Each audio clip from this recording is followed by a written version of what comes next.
कळत नाहीये नेमकं रमा, करू तरी काय करू. आज माझ्यामुळे केळुसकर गुरुजींसोबत हे सगळं केलं त्या लोकांनी. आणि एवढंच नाही तर धमकी देऊन गेले आहेत. जे कोणी माझ्या जवळचे आहेत त्यांच्यासोबत असंच करणार म्हणून, सगळ्यांना त्रास देणार. पण काय करणार काय माहित नाही. कसं थांबू मी सगळ्यांना. आणि माझ्यामुळे कुणाला त्रास होत असेल हे मला मान्य नाहीये. एका बाजूला हे सगळं चालू आहे, दुसरीकडे आनंदात आहे जो काहीच समजून घ्यायला तयार नाहीये. हे बघा, लई सोपं आहे. काय सोपं आहे? केळुसकर गुरुजींकडनं शिका. ज्यांचे हात चिखलाने माखलेत त्यांच्या समोर हातामध्ये पाणी घेऊन उभं राहा. म्हणजे त्यांचे हात बी धुतले जातील. म्हणजे चिखल धुतला जाईल आणि कुणावर उडणार बी नाही. तुम्ही जेवायला या बघू. तुम्ही आला म्हणजे आनंद भाऊ आणि बाबा आपसात भांडणार नाहीत. तुम्ही या लवकर, मी ताट बनवायला घेते. येतोच.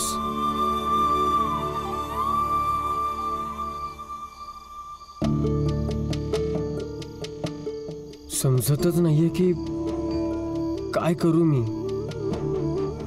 रमा पण योग्यच बोलतीये. भीमराव,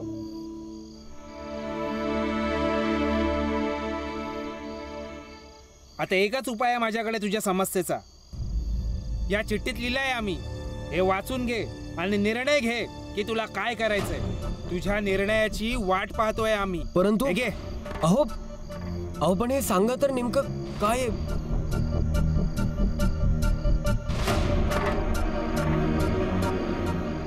भीमराव,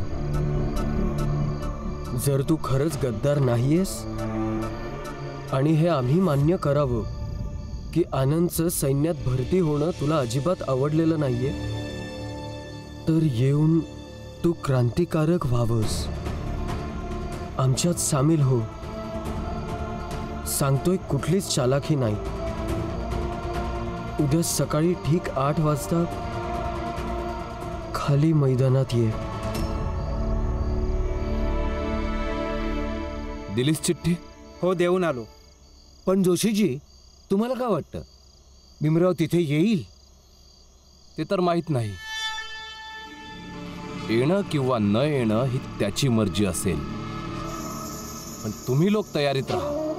आम्ही तयार राहू.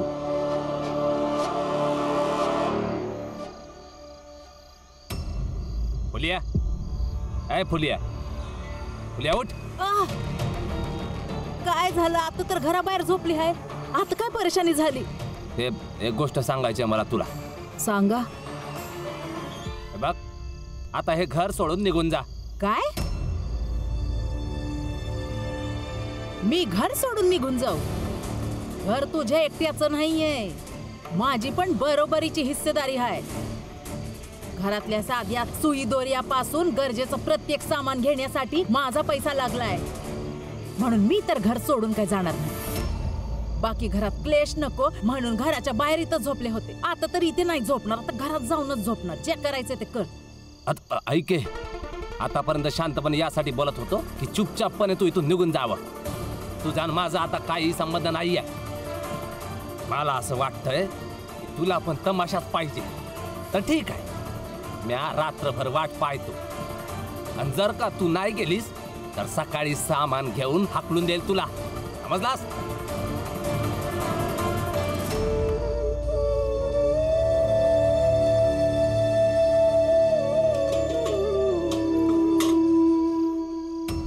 आनंद, सैन्यात नोकरी केल्यावर तू या घरातून वेगळा राहशील. बाबा,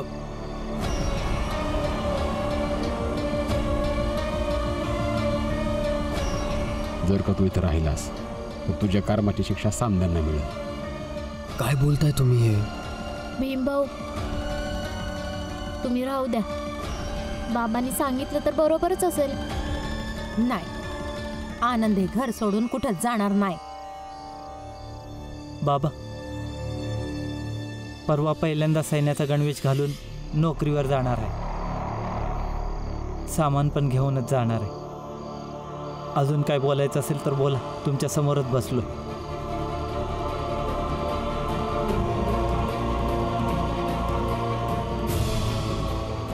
आनंद निघून जाईल तर मग आनंदला जो पगार मिळाल तो बी नाही मिळणार मला. आनंद कुठं बी नाही जाणार आहे घर सोडून. या घरात माझा बी कुठला कोपरा असेल ना, त्या कोपऱ्यात राहतील आनंद आणि लक्ष्मी. का?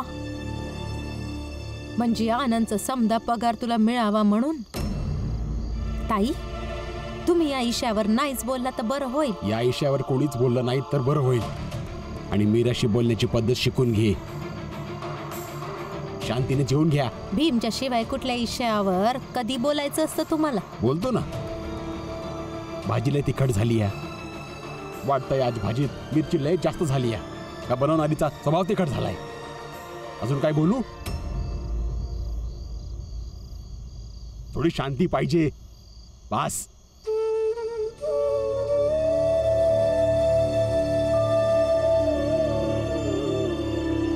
जर तू खरंच गद्दार नाहीयेस आणि हे आम्ही मान्य करावं की आनंदचं सैन्यात भरती होणं तुला अजिबात आवडलेलं नाहीये, तर येऊन तू क्रांतिकारक व्हावंस.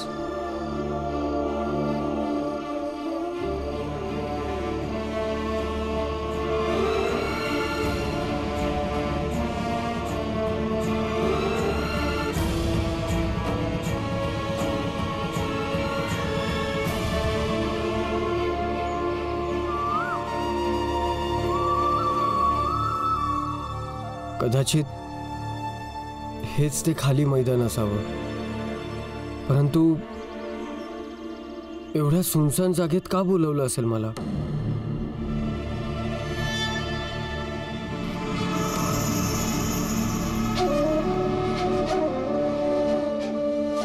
अभिनंदन भीमराव की तू आमचा प्रस्ताव मान्य केलास. आता तुला कोणीही गद्दार बोलणार नाही आणि तुला याची पण काळजी करायला लागणार नाही की तुझ्या घरच्यांना किंवा तुझ्या ओळखीच्या लोकांना अपमानाचा सामना करावा लागेल. हे बघा, मी खूप विचार केला. तुम्ही लोक खरंच चांगलं काम करताय. तुमची लढाई मोठी आहे आणि जर हा एकच मार्ग असेल ज्याने तुम्ही मला गद्दार नाही म्हणणार, तर माफ करा, मला ही पद्धत मंजूर नाहीये. मी तुम्हा सगळ्यांमध्ये सामील नाही होऊ शकत. हवं तर माझ्या आणि माझ्या कुटुंबियांसोबत जे काही करणार असाल, मी त्या सगळ्यांसोबत लढायला तयार आहे. मग आमच्या क्रांतीसाठी तुझी पण आहुती द्यावी लागेल. आणि रक्ताशिवाय क्रांती कसली? म्हणजे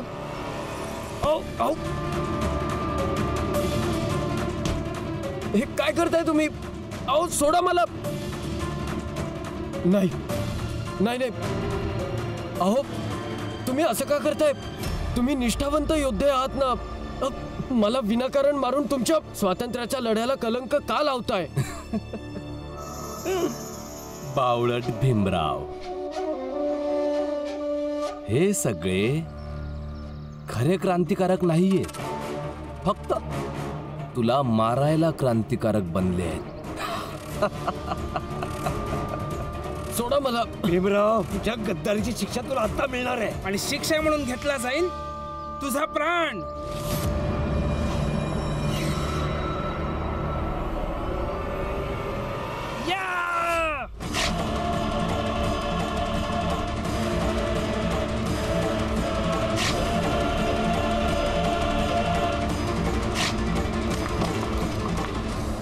इन्कलाब जिंदाबाद, इन्कलाब जिंदाबाद, इन्कलाब जिंदाबाद, इन्कलाब जिंदाबाद, इन्कलाब जिंदाबाद, इन्कलाब जिंदाबाद, इन्कलाब जिंदाबाद, इन्कलाब जिंदाबाद, इन्कलाब जिंदाबाद. हे लोक कुठून आले इथे? रमा, तू इथे कशी?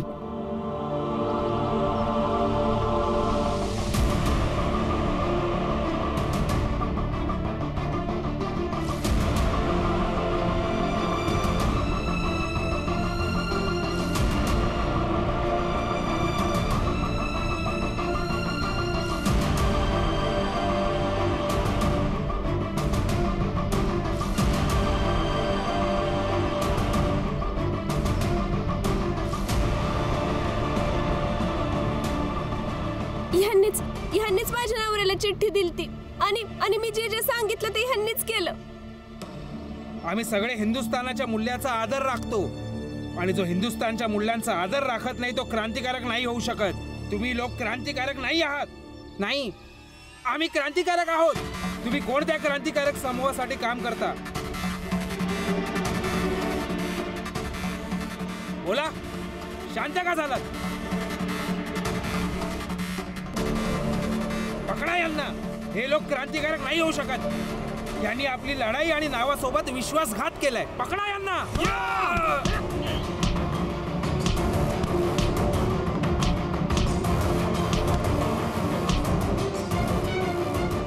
अहो, या रमाने या प्लॅनचे पण 12 वाजवले.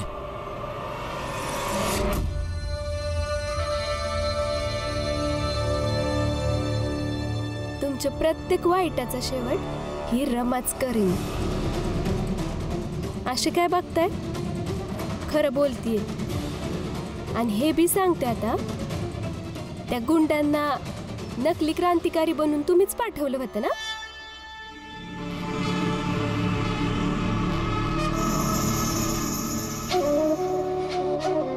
बघ रमाबाई, असं समजतंय का तुम्हाला? क्रांतिकाऱ्यांबरोबरच ह्या देशाला सुद्धा बदनाम करताय तुम्ही.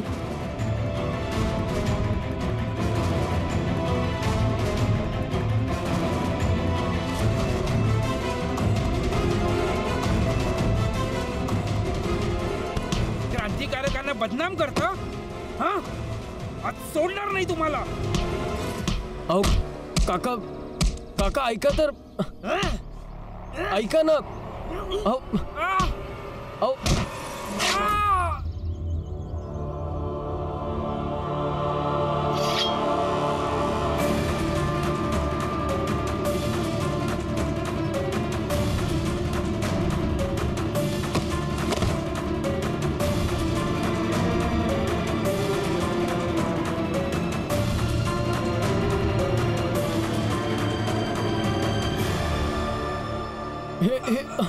लवकरात लवकर हॉस्पिटलमध्ये घेऊन जावं लागेल. चला. हॉस्पिटलमध्ये नाही जाणार. परंतु का? जर हॉस्पिटलमध्ये गेलो तर इंग्रज सरकारला माहिती पडेल आणि त्यांना माहिती पडलं तर आम्हा सगळ्यांना अटक करतील. पण मग या जखमेचं करायचं तरी काय? घरी घेऊन जाऊ. घरी बाबांना माहितीये डॉक्टर नसतील तेव्हा काय करायचं ते. चला चला लवकर उठा. चला. हा, या, उठा सावकाश.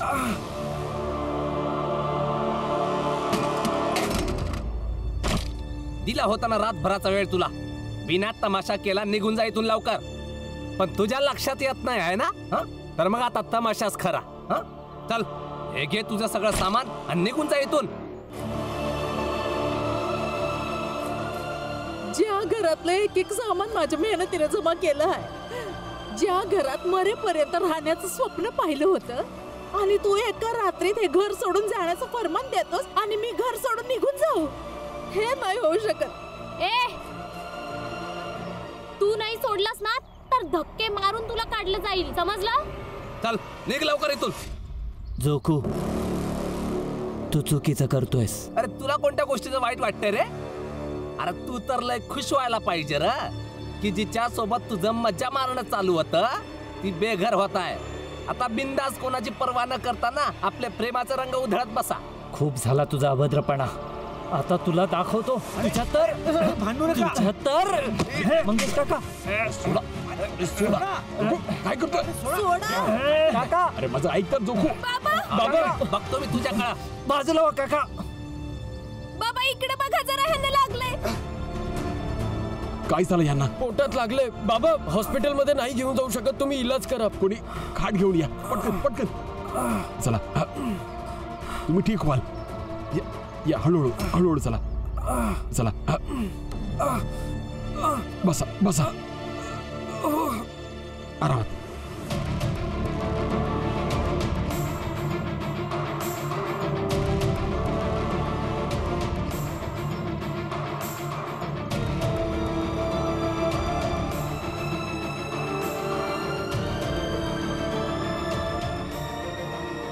रमा, गरम पाणी आणि स्वच्छ कपडा घेऊन ये लवकर.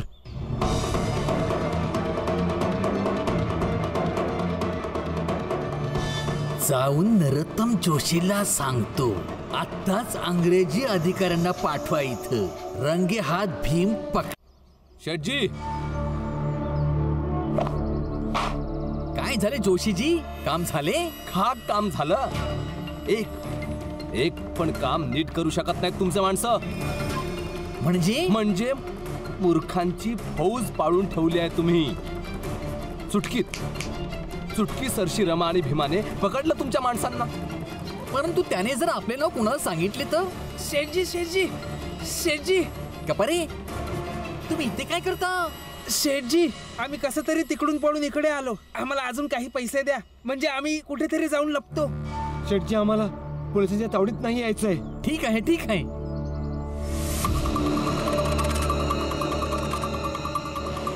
हे घ्या आणि इथून पळून जा बरे. कुठेतरी जाऊन मरा, पण पोलिसांच्या हाती लागू नका आणि कुणालाही माझे नाव सांगू नका. जा इथून. थांबा.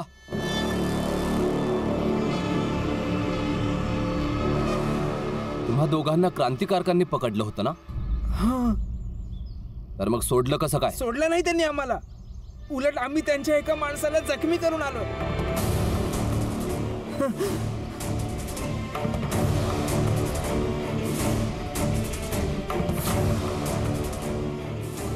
ही शेठजी, ही गोष्ट झाली कमालीची. आता हा मासा स्वतःच्या जाळ्यात अडकलाय. आता ते जखमी आहेत, हॉस्पिटलमध्ये जाऊ शकत नाहीत. आणि जेवढा मी त्या भीमरावाला ओळखतो शेठजी, तो त्यांना घरी घेऊन गेला असेल उपचारासाठी. आता मला फक्त पोलिसांना भीमरावाच्या घरी घेऊन जायचंय. त्या भीमरावाला रंगेहात क्रांतिकारकांची मदत करताना पकडवलं तर भीमराव आणि त्याचं कुटुंब तुरुंगाच्या आत.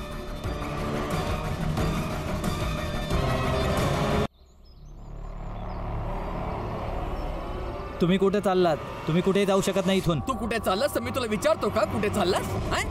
म्या कुठे चाललोय हे विचारणार तू कोण होतास? मी चाललोय. नाही, तुम्ही कुठेही जायचं नाही. अरे सोड माझा हात. हो सोडतो, पण तुम्ही कुठेही जायचं नाही. अरे इथे एक माणूस जखमी आहे आणि त्याच्यावर उपचार होतोय, आणि ही गोष्ट कुणालाही बाहेर काढता कामा नये. आणि जर मी काय सांगितलं तर तू काय करणार? हितेश, असे कसं सांगणार? हा, जो क्रांतिकारक प्रत्येक वेळी आपल्या देशासाठी आपला जीव धोक्यात टाकू शकतात, तो आपल्या मित्राला वाचवण्यासाठी काय करू शकतो ते तू विचार कर, नंतर जा. समजलं? आनंद, इथं तुझा भाऊ क्रांतिकारकांची मदत करतोय आणि तू सैन्यात भरती व्हायला चाललायस काय बाय? म्हणजे तुम्ही दोघेही भाऊ कुणा ना कुणासाठी गद्दार आहात. भीम गद्दार नाहीये. त्याने हे सिद्ध केलंय. उलट क्रांतिकारकाच्या नावाखाली भीमासोबत चुकीचं घडतंय. बाबा,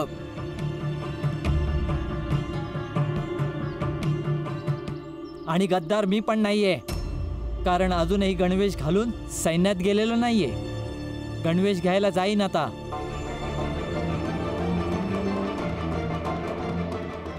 आणि भीम,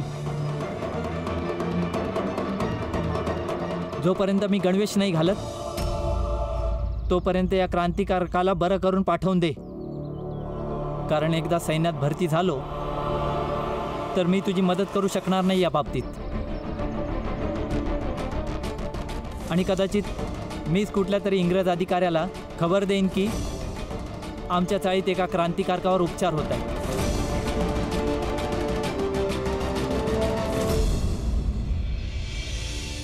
आणि हे माझं कर्तव्य असेल. तुझ्याकडून आणि बाबांकडून हेच तर शिकलोय मी, की कर्तव्य सगळ्यात मोठं असतं. मी माझं कर्तव्य निभावणार.